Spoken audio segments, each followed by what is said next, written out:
بسم اللہ الرحمن الرحیم۔ السلام علیکم دوستو، آج کی اس ویڈیو میں آپ کو حضرت عبداللہ بن حذیفہ رضی تعالیٰ عنہ کا دل ہلا دینے والا واقعہ سناؤں گا۔ حضرت ابن کثیر اور حافظ ابن اساکر رحمۃ اللہ علیہ عبداللہ بن حذیفہ رضی تعالیٰ عنہ کا واقعہ بیان کرتے ہوئے کہتے ہیں کہ آپ کو رومی کافروں نے قید کر لیا اور اپنے بادشاہ کے پاس پہنچا دیا۔ بادشاہ آپ کہنے لگا کہ تم نصرانی بن جاؤ، میں تمہیں اپنے راج پاٹ میں شریک کر لیتا ہوں اور اپنی شہزادی کو تمہارے نکاح میں دیتا ہوں۔ حضرت عبداللہ بن حذیفہ رضی تعالیٰ عنہ نے جواب دیا کہ یہ تو کیا، اگر تو اپنی بادشاہت مجھے دے دے تو تمام عرب کا راج بھی مجھے سونپ دے، اور یہ چاہے کہ میں ایک آنکھ جھپکنے کے برابر بھی اپنے دین محمد صلی اللہ علیہ وآلہ وسلم سے پھر جاؤں تو یہ ناممکن ہے۔ بادشاہ نے کہا پھر تجھے قتل کروں گا، اور حضرت عبداللہ بن حذیفہ رضی تعالیٰ عنہ نے جواب میں فرمایا ہاں یہ تجھے اختیار ہے۔ چنانچہ اس وقت بادشاہ نے حکم دیا اور انہیں سلیب پر چڑھا دیا گیا، اور تیر اندازوں نے قریب سے بحکم بادشاہ ان کے ہاتھ پاؤں اور جسم چیندنا شروع کر دیا۔ بار بار کہا جاتا کہ اب بھی نصرانیت قبول کر لو، اور آپ پورے صبر و استقلال کے ساتھ فرماتے جاتے کہ ہرگز نہیں۔ آخر بادشاہ نے حکم دیا کہ سولی سے اتار لو اور پیتل کی بنی ہوئی دیگ خوب تپا کر آگ بنا لو۔ چنانچہ وہ پیش ہوئی۔ بادشاہ نے ایک اور مسلمان قیدی کی بابت حکم دیا کہ اس میں ڈال دو۔ اسی وقت حضرت عبداللہ بن حذیفہ رضی تعالیٰ عنہ کی موجودگی میں آپ کے دیکھتے ہوئے اس مسلمان قیدی کو اس میں ڈال دیا گیا۔ وہ مسکین صحابی اسی وقت چڑمر ہو کر رہ گئے، گوشت پوشت جل گیا اور ہڈیاں چمکنے لگی۔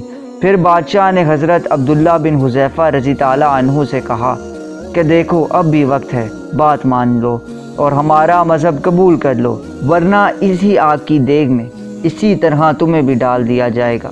آپ نے پھر بھی اپنے ایمان جوش سے کام لے کر فرمایا ناممکن ہے کہ میں اللہ کے دین کو چھوڑ دوں۔ اسی وقت بادشاہ نے حکم دیا انہیں چرخی پر چڑھا کر اس میں ڈال دو۔ جب یہ اس آگ کی دیگ میں ڈالے جانے کے لیے چرخی پر اٹھائے گئے تو بادشاہ نے دیکھا کہ ان کی آنکھوں میں سے آنسو نکل رہے تھے۔ اس وقت اس نے حکم دیا کہ رک جائیں اور انہیں اپنے پاس بلایا، اس لیے کہ اب اسے امید تھی کہ شاید اس عذاب کو دیکھ کر ان کے خیالات بدل گئے ہیں۔ بادشاہ نے سوچا کہ شاید یہ میری مان لے گا اور میرے مذہب کو قبول کر کے میری دامادگی میں آ جائے گا اور میری سلطنت کا ساجی بن جائے گا، لیکن بادشاہ کی یہ تمنا بے سود نکلی۔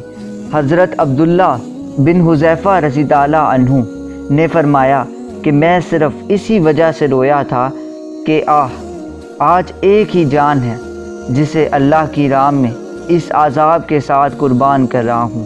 کاش میرے روئے روئے میں ایک ایک جان ہوتی تو آج سب کی سب اللہ کی راہ میں فدا کر دیتا۔ بعض روایات میں ہے کہ آپ کو قید خانے میں رکھا اور کھانا پینا بند کر دیا۔ کئی دن کے بعد شراب اور خنزیر کا گوشت بھیجا، لیکن آپ نے اس بھوک پر بھی اس کی طرف توجہ تک نہ فرمائی۔ بادشاہ نے آپ کو بلاوا بھیجا اور اسے نہ کھانے کا سبب دریافت کیا تو آپ نے جواب دیا کہ اس حالت میں میرے لیے جائز تو ہو گیا ہے، لیکن میں تجھ جیسے دشمن کو اپنے بارے میں خوش ہونے کا موقع بھی نہیں دینا چاہتا۔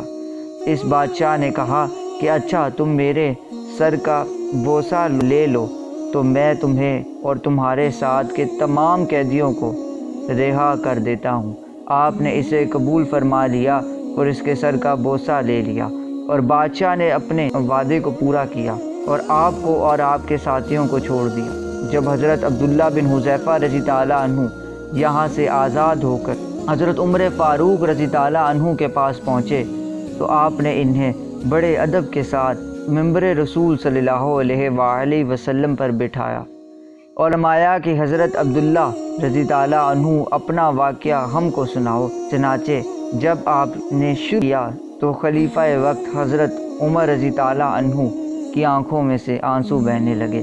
تو آپ نے فرمایا کہ ہر مسلمان پر حق ہے حضرت عبداللہ بن حذیفہ رضی تعالیٰ عنہ کی پیشانی چوبے، اور میں ابتدا کرتا ہوں۔ یہ فرما کر پہلے حضرت عمر رضی تعالیٰ عنہ نے بوسہ لیا اور پھر جمیع مسلمانوں نے۔ صحیح اسلامی واقعات صفحہ نمبر 62 تا 65۔ اگر آپ کو ویڈیو اچھی لگے تو اسے لائک کریں، شیئر کریں اور ہمارے چینل کو سبسکرائب کریں۔